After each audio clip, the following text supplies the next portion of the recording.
Hello, and thank you so much for being here. I'm Carol Hinz, editorial director of Millbrook Press and Carolrhoda Books. Call Me Miss Hamilton is a new book by Carol Boston Weatherford that has its origins in an NPR Code Switch podcast about civil rights activist Mary Hamilton. I heard the episode and thought, this is a great topic for Carol Boston Weatherford to write about.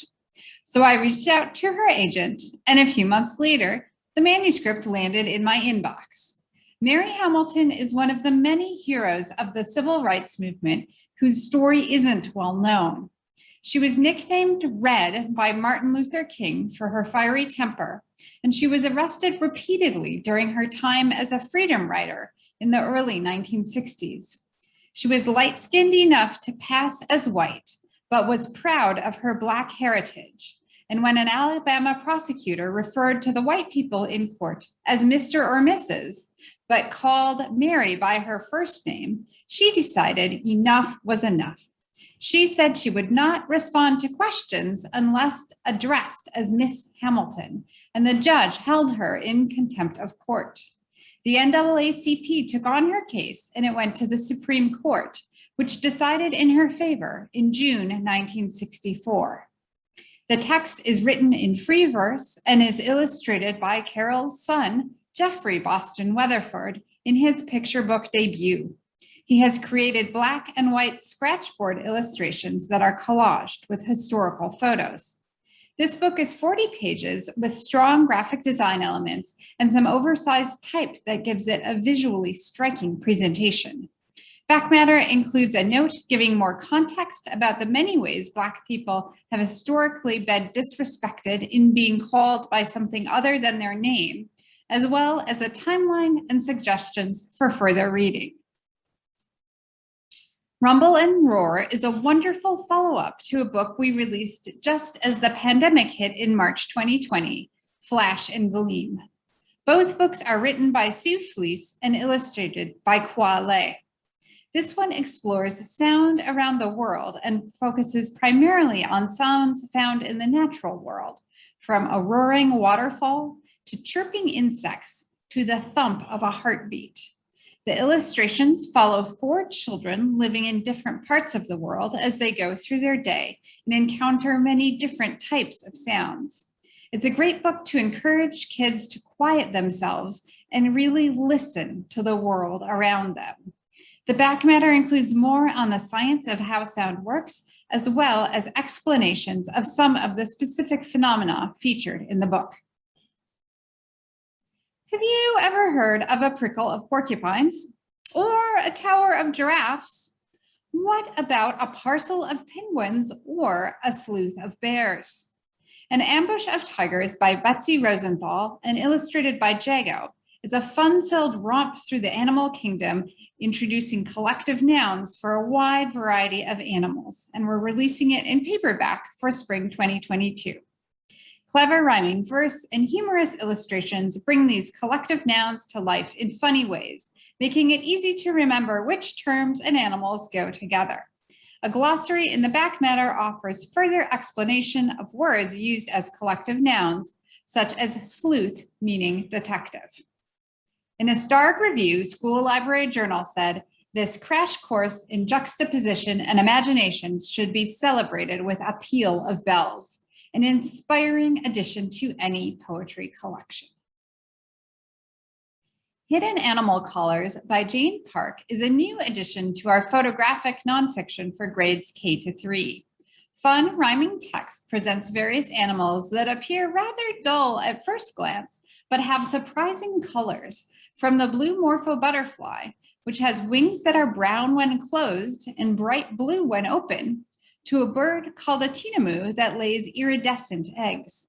Sidebars and back matter get into the science of why these animals are the colors that they are, and there's also a glossary and further reading. This one has lots of visual appeal and is going to fascinate kids. Make Way for Animals by Meek Pincus highlights creative problem solving and STEAM themes, exploring the innovative ways people have come up with to create crossings for animals whose habitats are bisected by roads. There are pipelines for penguins, bridges for badgers, crossings for crabs, underpasses for elephants, and many more. The illustrations are by Bao Lu, who has done an excellent job of depicting crossings from all around the world. The back matter includes more information about wildlife crossings, including several photos and a prompt for a hands-on activity for readers to design and build models of crossings. Washed Ashore provides an amazing new way to look at ocean plastic and conservation from author and photographer Kelly Kroll. The book focuses on animal sculptures created by Angela Hazeltine Pozzi and the organization she founded, which is also called Washed Ashore. These sculptures go on tour and are displayed at zoos, aquariums, and other places across the US. In this book, Kelly Kroll tells the story of what inspired Angela to create these sculptures and features 14 different sculptures, sharing facts about each animal as well as tips for how we can reduce plastic pollution. There's a cool seek and find element on each spread that will have kids poring over the sculptures to try to find all the different components. Back matter includes instructions for how readers can collect their own plastic trash and use it to create a sculpture of their own, as well as an infographic that shows how the decisions we make about a plastic water bottle shape whether the bottle will end up as ocean trash. In addition, the Washed Ashore organization has created materials for educators, which are available on their website at www.washedashore.org and could be used in conjunction with the book. The Adventures of Dr. Sloth is our first book with author and professional wildlife photographer Susie Esterhazy. Susie has published a number of books for kids and adults, and this one focuses on the work of her good friend, Dr. Rebecca Cliff, who studies sloths in Costa Rica. Sloths have not been well studied until recently, and Dr. Cliff is a leading sloth scientist. She debunked the myth about sloths being lazy by putting little backpacks on them that track their activities. We see photos of sloths in the wild, as well as at a rescue center where orphaned baby sloths are taken in and cared for. There's a huge cute factor with these photos, and there's also some really great information about the science of sloths and an up-close look at what sort of work a scientist does. The back matter includes a glossary and further reading, as well as tips for what readers can do to help protect sloths. Little Killers is a look at terrifying tiny predators.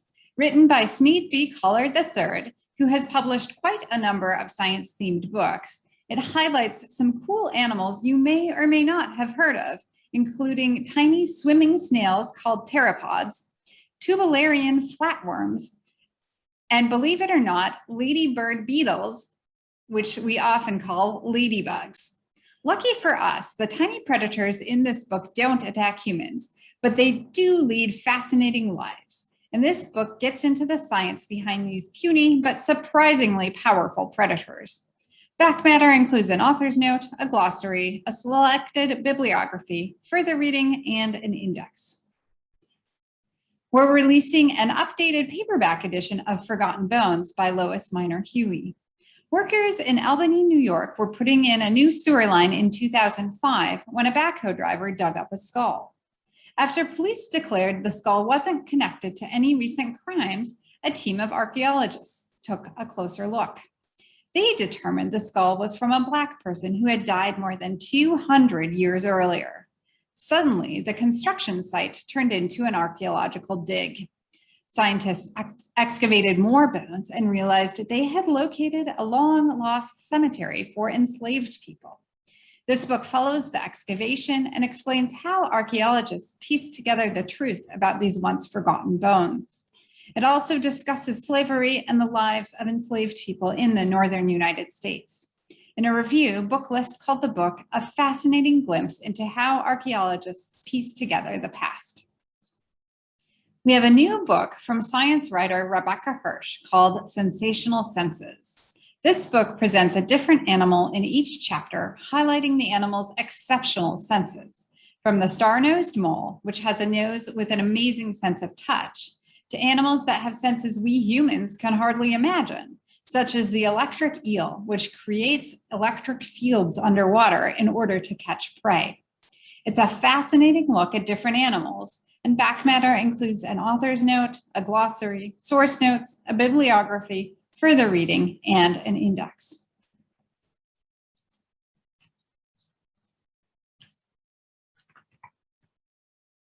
"10 at 10 is a new illustrated middle grade work of nonfiction from Carolyn Betcha, who we know and love from her book Monstrous.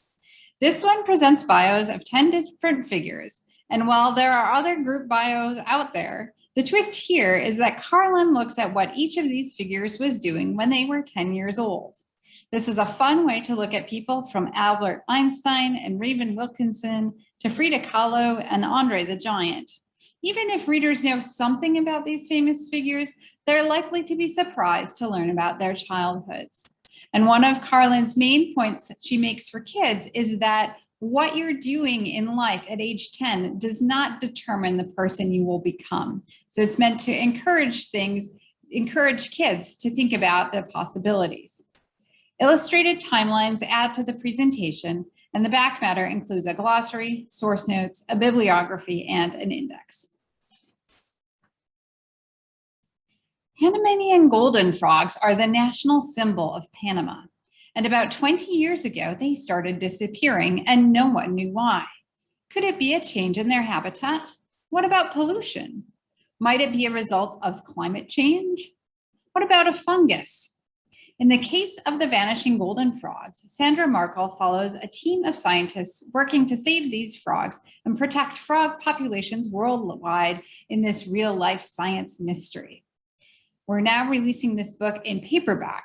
A starred review of the hardcover from Booklist says, "Notable for clarity, directness, and the simplicity of writing and design alike, this volume, both handsome and fascinating, begins with the hunt for the frog's killer and ends with the urgent need to create a safe environment for their return to the wild."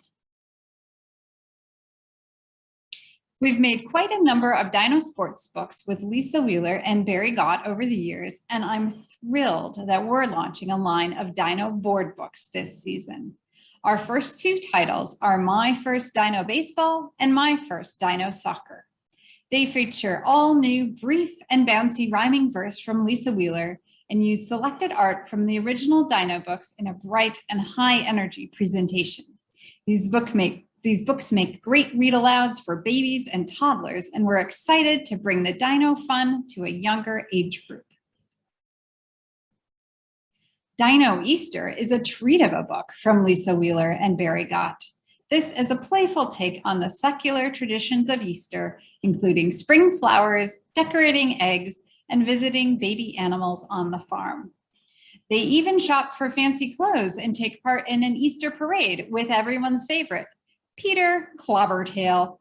In a running gag, Raptor keeps trying to eat the Easter eggs before it's time, and the book finally ends with an egg hunt when Raptor can finally get his fill of hard-boiled eggs.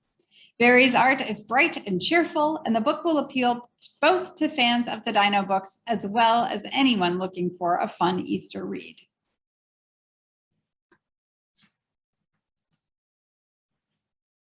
We Belong is an inclusive exploration of opposites by Laura Purdy Salas.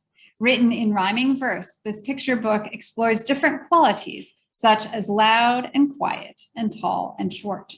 As it goes on, it addresses skin color, gender, and other elements related to identity. Throughout the book, the underlying message is that we all belong. Illustrations from Mexico City-based artist Carlos Velez Aguilera depict a diverse group of children playing and learning together in an urban setting. The book concludes, "You and I, we're alike, but we're different too. That's not good, that's not bad, it's just what is true. You are good, you're enough, when you're right, when you're wrong. And here in this space, this is where we belong." I want to share a little bit about the origin of Today is Different, because it began a bit differently than most picture books. This book exists because of George Floyd, because he was murdered, and because of the protests here in Lerner's hometown of Minneapolis and around the world. One of the police officers who watched and did not intervene as George Floyd was killed was Hmong American. And author, actor, and screenwriter Dua Mua, who is also Hmong American and grew up in Minnesota, watched all this playing out and was moved to write a picture book. This book is not about exactly what happened, but it is a response to what happened, and it is a call for allyship and solidarity. Today is Different focuses on Mai, a Hmong girl, whose best friend, Kiara, is Black. One day, Mai goes to school and finds that Kiara isn't there. As the day goes on, we get subtle indications that there has been police violence against the Black community. After Mai's school bus home passes protesters and she sees a Black Lives Matter sign, Mai returns to her family wanting to know what's going on. There's tension between her parents, who want to protect her, and her older brother, who secretly helps her make a protest sign. As the book ends, Mai and her brother leave to take part in the protest, and their parents end up joining them and meeting up with Kiara's family at the protest because, as Mai says on the final spread, if we all stand together, we will be unbreakable. The bright and vibrant illustrations are by debut illustrator Kim Holt, who is Black and is based in Washington, D.C. Today is Different is an accessible way to talk about protests and what it means to be an ally in a way that will resonate with readers of all backgrounds. The book includes an author's note in which Dua talks about why he wrote this book, as well as the history of the Hmong people, the historical relationship between Hmong and Black communities in the US, navigating intergenerational differences in the wake of George Floyd's murder, and the value of solidarity. In addition, it has tips for young people about ways they too can be an ally. In a blurb, Alan Page, who is an author, retired Minnesota Supreme Court Justice, and retired NFL player, said, "Today is Different speaks to overcoming fears, the importance of coming together as community, and the strength derived from young people being engaged, and I highly recommend it. This is what changing the future looks like."